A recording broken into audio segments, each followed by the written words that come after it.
ഇതുവരെ ദർശിച്ചിട്ടില്ലാത്ത സമരരീതി ആദ്യ മണിക്കൂറുകളിൽ ലക്ഷ്യം കണ്ടു. ഇന്നലെ രാത്രി മുതൽ സെക്രട്ടേറിയറ്റ് പരിസരത്തും മറ്റും തമ്പടിച്ച സമരക്കാർ രാവിലെ വളരെ നേരത്തെ തന്നെ കവാടങ്ങളിൽ നിലയുറപ്പിച്ചു. ട്രെയിനുകളിലും മറ്റു വാഹനങ്ങളിലുമായി കൂടുതൽ പ്രവർത്തകർ എത്തി. നഗരത്തിലെ എല്ലാ വഴികളും മുഖ്യമന്ത്രിയുടെ രാജി ആവശ്യവുമായി ഭരണസിരാ കേന്ദ്രത്തിലേക്ക് ഒഴുകി. ഇടയ്ക്ക് സമരം കുടചൂടി. മഴ ശമിച്ചതോടെ നോർത്ത് ഗേറ്റിൽ ഉദ്ഘാടന വേദി ഉണർന്നു. ജനങ്ങളുടെ പ്രതിഷേധ ചൂടിനു മുമ്പിൽ സർക്കാരിന് തലകുനിക്കേണ്ടി വരുമെന്ന് മുൻ പ്രധാനമന്ത്രി എച്ച്.ഡി. ദേവഗൌഡ പറഞ്ഞു.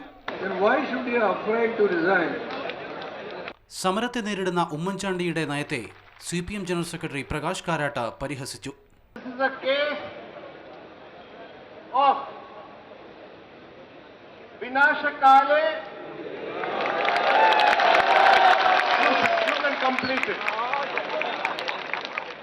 CPI general secretary Sudhakar Reddy, RSP ദേശീയ secretary TJ Chandrachoodan, forward block ദേശീയ നേതാവ് G. ദേവരാജൻ തുടങ്ങി ദേശീയ നേതാക്കളുടെ സാന്നിധ്യം LDF ഉറപ്പാക്കിയിരുന്നു.